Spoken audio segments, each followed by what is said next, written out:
When did you first join Gethsemane? I've been a member since 1944. About when did you start attending Gethsemane? Well, for me, it was 1950 when we moved to Fargo from Grand Forks after we graduated from college. And sure, I started out when I was pretty young in Gethsemane. Well, my grandfather was one of the founders. My father was very active in this church. And I came back in '45. It was right after World War II. And my husband's family were here, so we came back from California. We joined Gethsemane in 1968. We started coming pretty regularly a couple years ago. We had just moved back from Phoenix. We were in Phoenix for 4 years. How long have you been here at Gethsemane? Since 1999. Did you have any family ties that drew you to come to Gethsemane? I did not. My husband and I met in Fargo and wanted a church, and this is where we ended up. How long have you been at Gethsemane? I have been here since the day I was born. My parents went here from, I think, the day they got married. And luckily, we had a close family member on my side that was Episcopalian and said, you know, you have this great cathedral in Fargo, you should check it out. And he was all the way out in New York and gave us the information, and here we are. Approximately when did you start attending Gethsemane Cathedral? My folks brought me from Minneapolis to Fargo in 1950. We started going to the church, the original Gethsemane, to me anyway, the original one. We moved to North Dakota in the May of 1967. So that's when I started going to Gethsemane. When did you first join Gethsemane? I first joined Gethsemane probably about, I'd say when I was born, if not when I was 1 or 2 years old. My parents went here beforehand. They were here at the old Gethsemane as well, so I came with them. And I was just born into this church, so. I was baptized when I was a year, I think, at Gethsemane, which would have been in 1944. My grandfather was Lutheran, my grandmother was Catholic, and they compromised with the Episcopal Church. Dale was in law school in Lincoln, Nebraska, and we joined the Episcopal Church at that time. And then we moved back to Fargo in 2000, and we joined Gethsemane. In addition to attending services, what other church activities were you involved in? I didn't do a whole lot while the children were young. I did work on the Altar Guild, and I made an attempt to teach Sunday school 1 year, but I did not do it a second year.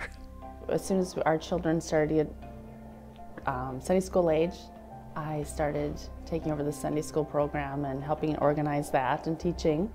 Oh, I taught Sunday school for a while, but I didn't keep on. But I was more active when with the junior high and high school age group, and helped in the kitchen a lot.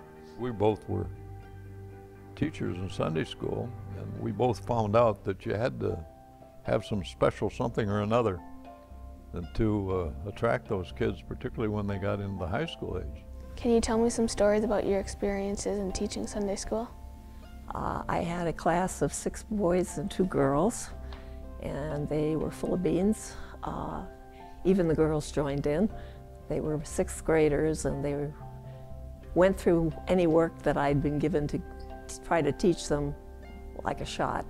And I periodically, on nice days, gave up and walked them over to the Dutch Maid, which is near where Nicole's Pastry now is, but very close to the church, and we had ice cream cones, and that lost me the job in the future. In addition to attending services and choir, what other activities did you do in the church? Well, I did teach Sunday school.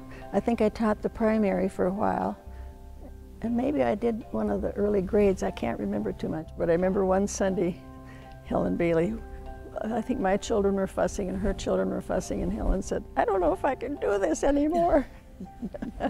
But it was wonderful. Yeah. I mentioned that I'd seen Elvis Presley. All we talked about is Elvis Presley for 3 Sunday school sessions. So, you know, he kind of where the interest is. I remember one funny experience. We were sitting, doing our little program, what drawing or whatever we were doing, and all of a sudden there was this big boom upstairs, and if you're coming from the church, and someone said, "What's that?" And one of the little kids said, "Maybe it's the cannon." The what? So that's, maybe it's the cannon. So, yeah.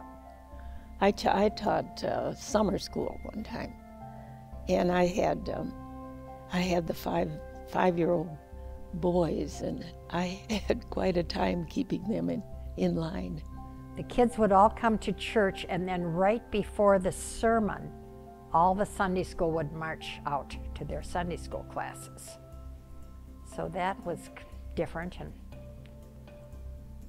I thought it was kind of nice because the kids weren't there making noise for the sermon. What was it like for both of you teaching Sunday school and Vacation Bible School? Sunday school? It's been fun. It's challenging. To me, it's really, when I taught as an adult and as a parent and having my son in my class, getting to know those that he's classmates with has been really fun. When Lori mentioned Vacation Bible School, that was fun, you know, because I have helped out with Vacation Bible School several times, you know, in the last several years, and that's been really fun, getting to know those little kids and watching them grow up. What were some programs and activities that you were involved in? I was an acolyte and an usher, and I was also involved in the youth chorus, which we had here for, I think, 2 or 3 years, and I was a part of that as well. And I also sang at some Christmas Eve services, and just generally just like to sing and come to church, so I tried to stay involved here as much as possible. I remember doing a lot of things with youth group in high school, and I remember I started acolyting probably in middle school. When we started confirmation, we were supposed to find some way to be involved and serve in the church, and it could be in the choir, it could be helping with Sunday school or acolyting, so I decided I'd try acolyting. And it was a lot of fun. There were a lot of kids that did it. You kind of met people you didn't go to school with, maybe they went to another school. What are some of your earliest memories of Gethsemane? My memories pertain to women's activities, which is mostly entertaining with luncheons, and that was a very important part of our life in that degree. And then I remember one time too, where people were asked to bring desserts for the dinner, and someone came in and dropped off a cherry pie. It was one of the frozen ones that hadn't been baked yet. So, and that was on Sunday morning, so we didn't have that cherry pie, needless to say. What was one of your earliest memories from going to church? Well, I mean, I don't really remember this, but my parents said I always used to run around, like the back. We always had to sit in the back, so I would like run around and be kind of disruptive. What are some of your earliest memories of Gethsemane? Trying to keep 4 little boys quiet in church, which made it quite an undertaking. The only good thing at that point in time was the happy little Christians were marched off to Sunday school fairly early in the service, and then I could relax and enjoy the service. What are some of your earliest memories of Gethsemane? Sometimes we do like a dance, have some, play some 45s and dance. They called them sock hops. We'd take our shoes off and dance and stuff. So they actually allowed dancing in the Episcopal Church, which was nice. What are some of your earliest memories of Gethsemane? Well, I suppose the baptismal, and I had 3 children, and they were all baptized at Gethsemane. We joined the choir, which was wonderful because we were able to meet a wonderful group of people. First thing in the church that we did together was we were in the choir. Not because we could sing, but because they needed bodies to fill those pews up in the choir loft. We had a couples club, and it was made up of choir members and then other people, the Simonsons and of course the Baileys and the Simonsons. yes, and the Hovlands, We had a wonderful time. Well, Chris and I got married here in this building, so that's a special memory for me because it was one of the first it was one of the first weddings after the church was completely constructed. So that's kind of a special memory kind of every time I come in. What are your memories and experiences in regard to the September 12th, 1989 fire? I was called at about noon and said, Clotilde, did you know that the church is on fire? And my husband came from work at noon and we both came down immediately. What are some of your memories of the fire at the old church? I remember it was a beautiful, beautiful day. And I was sitting outside with a group of ladies playing bridge, and somebody said, the church is on fire. And it was awful. Then we went down and saw it. Well, I was there. I mean, I can't exactly remember. I think I heard that it was burning and I couldn't believe it, so I drove down to see. And I saw Mary Golke, Mary Jordheim at the time, standing outside just crying her heart out because of the beautiful church was going down. And it was creepy because it was the flame was really around the altar area. I do remember walking down 9th Street with the dean, and we were arm in arm, and both with tears in our eyes, and still, because there's still, you can see them burning, it hadn't all been out. It was the saddest walk I've ever imagined. What are your memories and experiences in regard of the September 12th, 1989 fire? I happened to be at work in the health center at NDSU at the time when my nurses came in and said, your church is on fire. But there was nothing I could do. I had to finish the day, and I went to the church after the fact when it was more or less under control. I was at a Kiwanis meeting. It was on a Tuesday, and I came out of the Kiwanis meeting, and I saw this black smoke, and I thought, it's either the church or the courthouse. And I went over there and stood across the street from the church, and the first thing I saw was a fireman chopping out one of our stained glass windows to ventilate the place and try to get, the fire under control. And it was like as if somebody were just ripping my heart out of my chest. It was unbelievable, and I'm sure a lot of other people felt the same way. It was very emotional. The back of the church fell and saved the altar. So it was, I think the burning started on the inside because the painters were using torches and to get the paint off, and it kind of just seeped inside the up there by the so it began burning in the attic, so to speak. Everyone was sad. They were stunned, I think, more than anything that this could happen. And then after it was all over, I thought the tough decision was what to do next. I mean, we knew we had to rebuild. The question was, did we want to rebuild in the same site, or did we want to move elsewhere? Then everything in church changed after that. Yeah. Everything. So it was a big thing in the life of the church. Were you involved in any of the process of building the new church? Oh, yes. Absolutely. We had many meetings.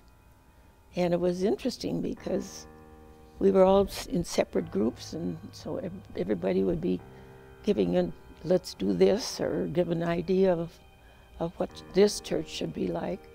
At that time, I thought we ought to stay kind of in the center of town. I thought maybe instead of going out on the south side, we ought to build down in the Island Park area, because that's right close, and the north side and the south side, and it had to have St. Stephen's, and we'd put everybody together.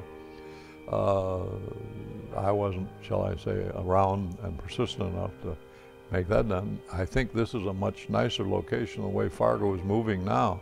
We're right in the center of Fargo's population area, so it's a wonderful spot. And we kept, as much as I say, the pews and the altar and the bishop's chair and all that are from the old church. And the candelabras and yes, other and things. the beautiful the brass. Yeah. What were you involved in planning the new church? Well, everyone was. We had all these meetings, and we'd put down what we wanted to see, and oh God, it got people put down gymnasiums and all kinds of good stuff. The part that I like a lot better is you can come in the door without getting blown in, as opposed to the old church. The outside temperature and then the inside temperature as you walked in the church were generally about the same. So this is a much more comfortable church to be in. So everything was not Anything destroyed. we could save, we did. Mm-hmm. Yeah, yeah. Tell me a little bit about the recovery of the stained glass from the old church. What we did was, you know, the firemen broke many of the windows, other windows just melted. The one very unique thing was that the Welcoming Jesus window, which is down the hall from here, fell in one piece, although the other two windows on either side were destroyed. So we considered that an omen for rebirth. The other windows were not salvageable. Many of them, one part of the window was, but another part was not. What is there about this building that reminds you of the old church? Well, the windows, of course, being one. We still have some of the same stained glass windows there that we have here. The upside down canoe shape reminds me in part. It was really great. We had this organ that was a French-style organ that was smaller than the instrument we have now, but it had pipes across from where the organ console was. You were very involved in getting the pipe organ at Gethsemane. Can you tell me about that process? Yes, I can. I was quite vocal all the time about losing that organ because I loved it, so it could never be too loud. There were sometimes people would say, "We can't talk at her." Well, that was fine as far as I was concerned. Just listen to that organ. But then when the building process started, they decided to take off the organ and the stained glass and said that those had to be raised separately because we needed the money for the building. I kept saying in front of, I'd stand up, we would have campaigns. I said, we have to have the organ. It was promised to us. You owe it to us. The money for that organ is in those walls. You owe us. Got ready. So see that tall pipe? When it went in, they called it the Clothine pipe because it's the tallest, biggest, and noisiest one. What are your hopes and dreams for the next generation at Gethsemane? Well, I think we have a bunch of wonderful young people, which is the strength of the church. And I'm pleased every Sunday when I see what's going on here. Obviously, having children, a big thing for us is the youth programs and getting everything developed with that and getting them more involved in the church as well. I hope that they love the church as my children love the church.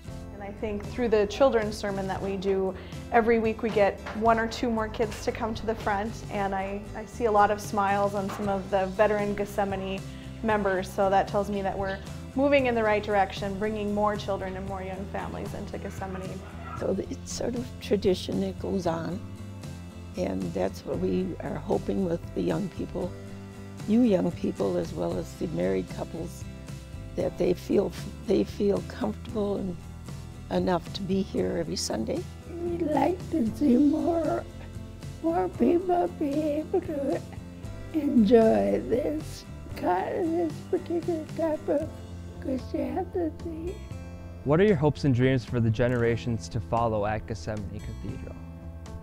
I think as a part of our future, I would like to have us do whatever we can to increase our numbers, to tell people about who we are, and to get them interested.